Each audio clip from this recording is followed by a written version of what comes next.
పాలమూరు జిల్లాకు ప్రతిష్టాత్మక ప్రాజెక్టు రాబోతుంది. ఆపరేషన్ సింధూర్లో పాకిస్తాన్లోని ఉగ్ర స్థావరాలను 100% ఖచ్చితత్వంతో తుత్తునియలు చేసిన బ్రహ్మోస్ క్షిపణి కేంద్రం దేవరకద్ర నియోజకవర్గంలో కొలువు తీరనుంది. ఇప్పటికే డీఆర్డీల అధికారులు ఈ ప్రాంతాన్ని పరిశీలించి వెళ్లడం, ఇటీవల ఢిల్లీలో రక్షణ మంత్రి రాజ్నాథ్ సింగ్తో ముఖ్యమంత్రి భేటీలోనూ ఈ అంశం ప్రస్తావనలోకి వచ్చింది.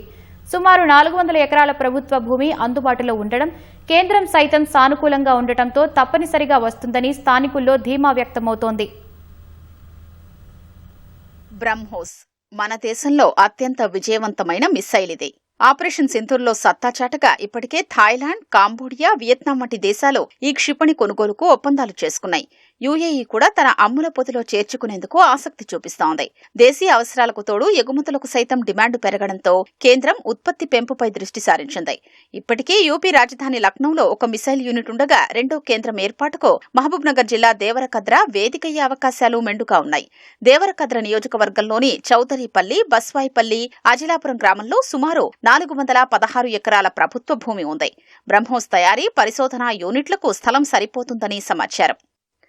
దేవరకద్రలో మిసైల్ కేంద్రం ఏర్పాటుకు అన్ని సానుకూలాంశాలే ఉన్నాయి. ఒకే చోట పెద్ద మొత్తంలో భూ లభ్యతతో పాటు జాతీయ రహదారి 167కు కేవలం 6 కిలోమీటర్ల దూరం, NH-44కు 20 కిలోమీటర్ల లోపే ఉంటుంది.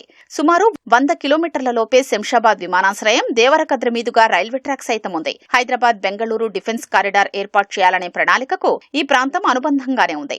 చుట్టూ ఉన్న గుట్టలు సహజ రక్షణ కవచంలా ఉండనున్నాయి. బ్రహ్మోస్ మిసైల్ యూనిట్ తో పాటు అనేక పరిశ్రమల్ని రప్పించేందుకు ప్రయత్నిస్తున్నట్లు ఎమ్మెల్యే మధుసూదన్ రెడ్డి వివరించారు. ఒక 400 ఎకర్స్ నీడ్ ఉందని చెప్తే మనం అక్కడ సర్వే చేయించేసి మనం అన్ని మొబిలైజ్ చేసేసి అంటే 400 ఎకర్స్ లో మొత్తం గవర్నమెంట్ అలాంటి ఉంది. ఒక 100 ఎకర్స్ మాత్రం మనం అసైన్ చేసిన ఆల్రెడీ వేరే వాళ్ళకు, అది మళ్ళీ రీబ్యాక్ తీసుకొని వాళ్ళకు వేరే కాంపెన్సేషన్ రూపకంగా ఇవ్వడానికి అక్కడ ఉన్న రైతులు కూడా ఒప్పుకున్నారు. సో అవన్నీ మాట్లాడిన తర్వాత వాళ్ళకు కండిషన్ ఏంటంటే మాకు ఫ్రీ ఆఫ్ కాస్ట్ ల్యాండ్ ఇవ్వాలని చెప్పేసి డిఆర్డీఏ వాళ్ళు కండిషన్ పెడితే, so we are ready to give free of cost 400 acres of land to establish the BrahMos missile manufacturing in Mahabubnagar Devarakadra అని చెప్పేసి ఇచ్చిన తర్వాత అవన్నీ కూడా ప్రాసెస్ చేస్తా ఉన్నారు. సో ముఖ్యంగా కేంద్ర ప్రభుత్వం తొందరలో అనుమతులు ఇస్తే వాళ్ళు స్టార్ట్ చేయడం కూడా లేట్ చేయకుండా తొందరలోనే స్టార్ట్ చేస్తామని చెప్తా ఉన్నారు. వీఆర్ హోప్ దట్ ఈ ఇయర్ ఎండ్ కల్లా కూడా ఖచ్చితంగా అనుమతులు వచ్చే అవకాశం ఉంది. ఇప్పుడు ఇండస్ట్రియల్ క్యారిడార్ ఏర్పాటు చేసేసి ఇక్కడ ఇవన్నీ కూడా వస్తే ఇక్కడ ఎంప్లాయ్మెంట్ వస్తుందని చెప్తా ఉన్నారు. వాళ్ళు కూడా మిదానికి సంబంధించిన కొన్ని ప్రాజెక్ట్స్ కూడా ఉన్నాయి, అక్కడ అవి కూడా ఇక్కడికి వచ్చే అవకాశం ఉందని చెప్తా ఉన్నారు. తప్పకుండా మా దగ్గర ల్యాండ్ అవైలబిలిటీ ఉంది. ఇప్పుడు missile manufacturing, BrahMos missile manufacturing పాలమూరుకు రావడం అనేది ఇట్స్ ల్యాండ్ మార్కింగ్ ప్రాజెక్ట్. అది దానికి ముఖ్యమంత్రి గారు సహకరిస్తున్నందుకు వారికి ధన్యవాదాలు తెలియజేస్తాను. బ్రహ్మోస్ మిసైల్ యూనిట్ ఏర్పాటుతో స్థానికంగా సుమారు 2000 మందికి ఉపాధి అవకాశాలు లభిస్తాయని అంచనా వేస్తున్నారు. క్షిపణి కేంద్రానికి అనుబంధంగా పరిశ్రమలు సైతం రానుండడంతో ప్రాంత అభివృద్ధి, ఆర్థిక వృద్ధి జరగనుందని స్థానికులు హర్షం వ్యక్తం చేస్తున్నారు.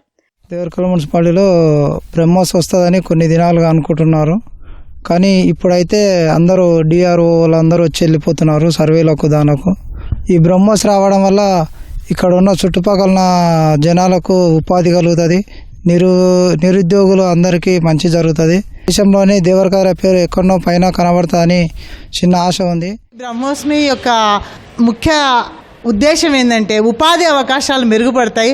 ముఖ్యంగా మనకు ఉన్నటువంటి శంషాబాద్ ఎయిర్పోర్టుకు కేవలం 100 కిలోమీటర్ల దూరంలోనే ఉన్నందువల్ల మనకు ఎయిర్పోర్టు నుంచి ఇక్కడికి రావడానికి ఎక్కువ సమయం కూడా పట్టదు. కాబట్టి దీనివల్ల మనకు ఆర్థికంగా కూడా ప్రయోజనం చేకూరుతుంది. దశాబ్దాలుగా వెనుకబాటులో ఉన్న పాలమూరుకు మిసైల్ యూనిట్ రాక స్థానికుల్లో హర్షం రేకెత్తిస్తోంది. దేవరకద్ర పేరు అంతర్జాతీయ ల్యాండ్ మార్క్ గా నిలిచిపోతుందని ఆనందం వ్యక్తం చేస్తున్నారు.